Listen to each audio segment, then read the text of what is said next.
تشکر از جناب قادر اسماعیل که قصد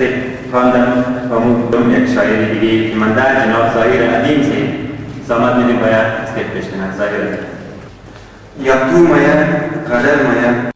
یا تو در دل کیچو قدر یا تو میا قدر میا یا تو در دل کیچو قدر کجا رفتی از چشم تو صبح از مو رشو قدر مورا از مو خبر کردی مورا از مو خبر کردی روی مو سونی سفر کردی مورا از مو خبر کردی روی مو سونی سفر کردی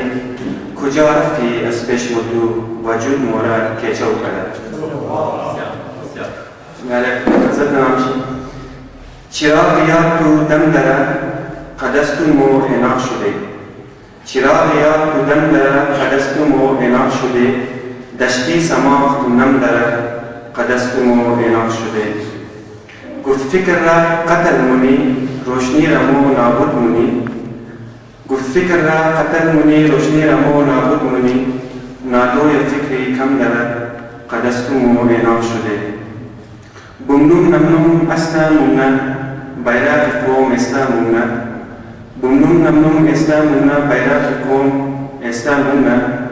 دلا برای دلگم داره قدست مو ایناق شده بله مو افتخار کردی مورا از خواه بیدار کردی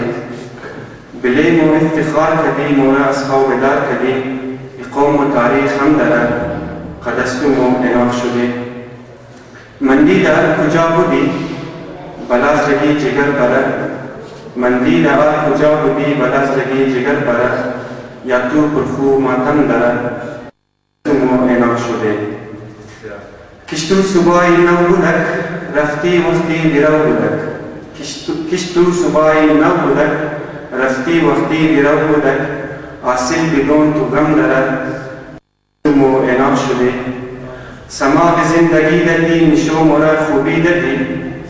کشتی خیال تو دم داره قدست مو ایناق شده رهبر دل کجا شده از مو چکر جدا شده